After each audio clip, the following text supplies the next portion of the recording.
Good afternoon and welcome to the Midday News. Here's what we have in the bulletin. Public Health Department under scrutiny following Crab Circle closure.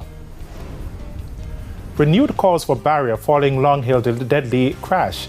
And later in sports, Harborview progresses to semi-final of CONCACAF Caribbean Cup despite losing final group game. Thank you for joining us. I'm Shane Masters and here are the details. In light of the public health breaches uncovered at Crab Circle, there's a view that it highlights a breakdown in the system that guards the health of consumers. It's why food safety specialist Dr. Marva Hewitt believes the Kingston and St. Tadge Public Health Department must be blamed. More in this report. Concerns were raised about vending at Crab Circle following a viral video showing unsanitary practices by a vendor. The Public Health Department has since ordered the venue shut. Chief Executive Officer of the Food Hygiene Bureau Jamaica, Dr. Marva Hewitt, says the issue is of major concern. However, she's laying blame at the feet of the Public Health Department for not being proactive in conducting inspections in the past.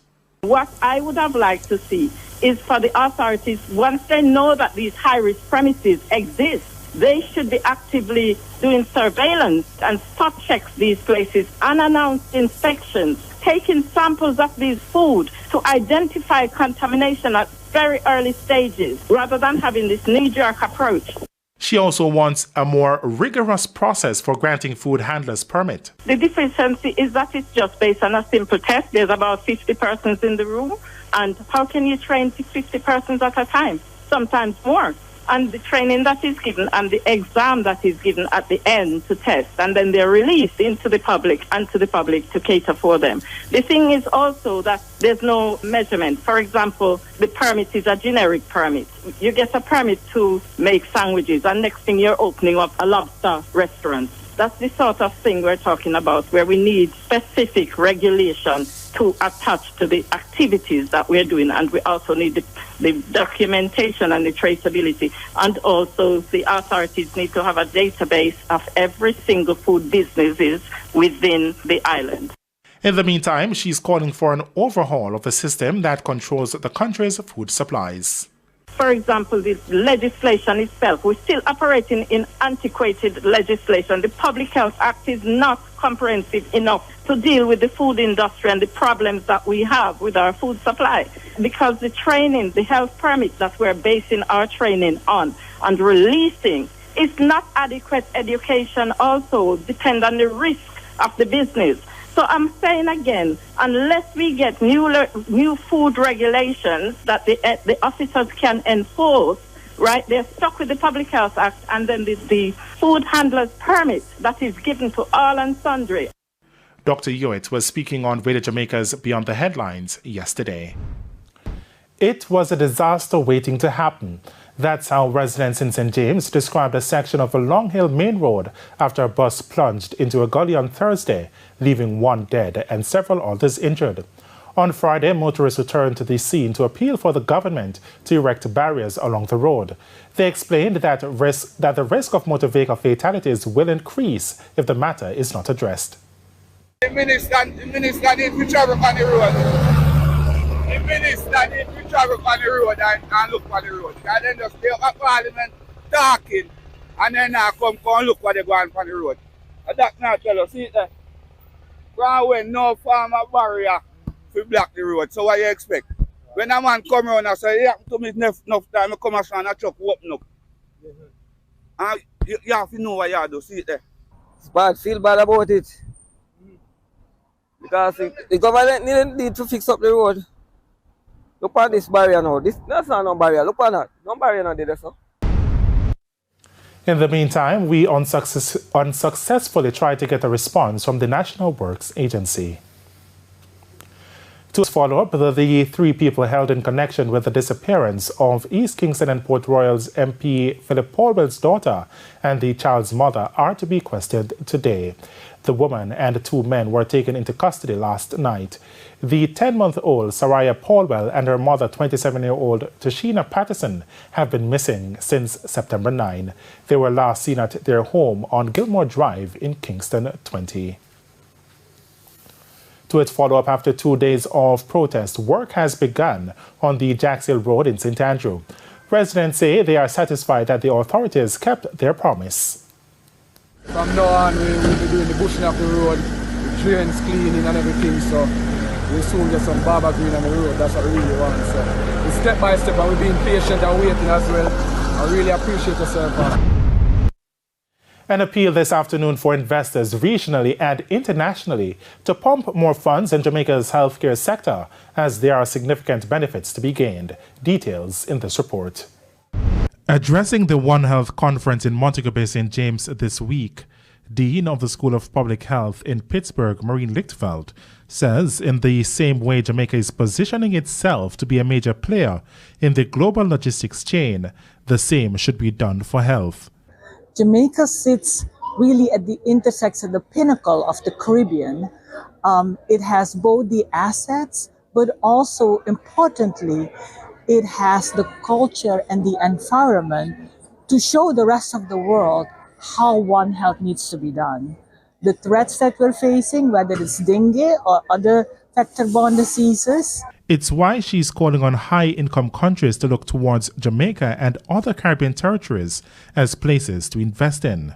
It is critically important that we let our voices be heard, that we convince organizations, foundations, high-income countries where investment will get us most of the revenue.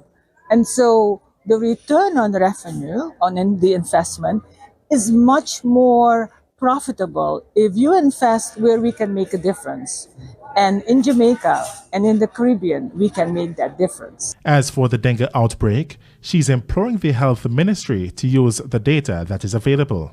Using data, we can use artificial intelligence to do predictive modeling so that we can anticipate and be ahead of the mosquito and be ahead of dengue. And so we can focus on where to clean up in people's backyards, where the mosquito grows, where the people live who are most vulnerable. The conference has brought together health inspectors from the USA, Jamaica, and Canada. Health Minister Dr. Christopher Tufton has hailed the conference as a step in the right direction. The theme of One Health, absolutely critical, because what it says is that we have to treat with health in a holistic way. Health is about the environment, health is about animals, it's about humans, it's about our development prospects, building codes, waste disposal. And COVID has taught us that.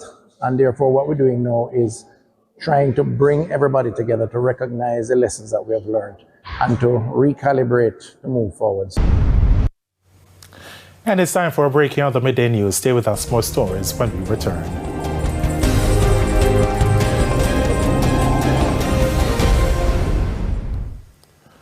Welcome back to the midday news.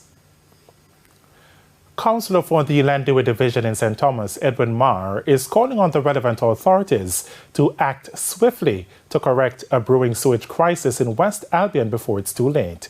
Karen Simpson has more in this report. Unbearable. That's how residents of West Albion settlement in St. Thomas have described the stench that covers their community. They say the problem started some 5 months ago. We have feces emanating just raw sewage, which should have been controlled by 3 agencies. Check, which is doing the road, the health department and the waste management unit of Water Commission.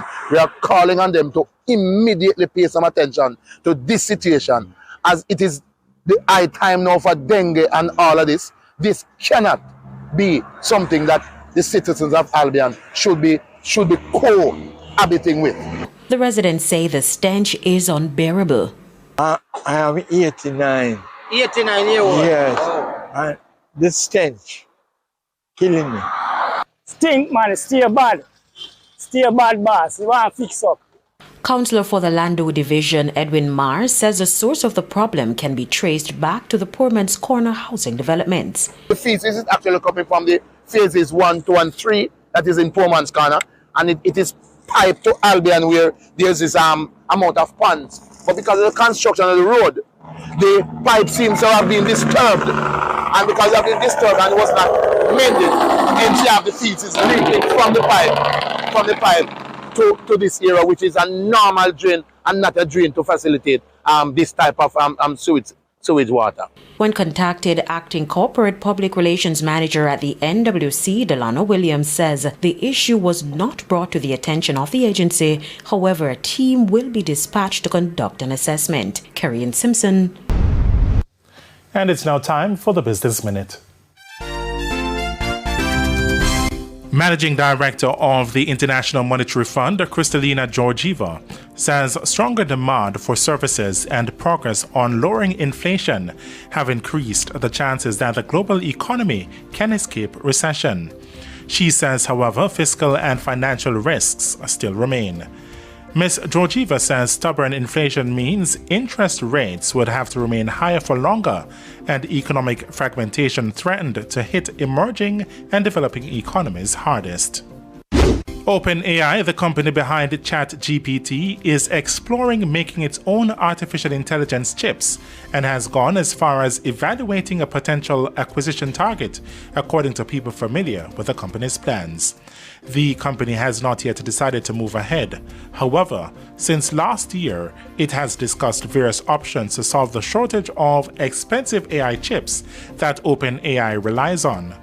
These options have included building its own AI chip, working more closely with other chip makers including NVIDIA, and also diversifying its suppliers beyond NVIDIA. And that's it for the Business Minute. Time now for the top regional and international stories.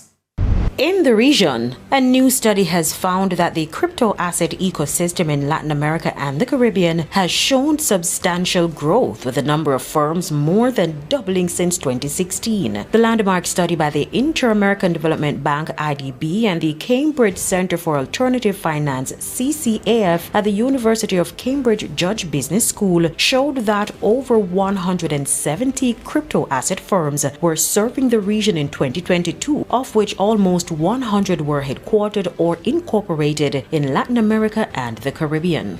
On the international scene, an 80-year-old boy is among 52 killed in a missile attack in one of the deadliest attacks since Russia invaded Ukraine some 20 months ago. Ukraine's defense ministry said every household from Ukraine's northwest eastern village of Rosa have been affected. It blamed Russia for the attack and said there were no military targets in the area. Russia has not directly commented on the strike. And Zimbabwe's government has introduced restrictions to control a cholera outbreak that is suspected to have killed more than 100 people. The measures include suspending some social gatherings and restricting the number of people allowed to attend funerals in areas affected by the outbreak. Shaking hands and serving food at funerals have also been banned. The health ministry had on Wednesday announced 100 suspected cholera deaths, 30 of which had been confirmed through laboratory tests. And those are the top regional and international stories. I'm Kerry Simpson. And we head to a quick break. When we come back, Jeremy and Brown will have your midday sports report.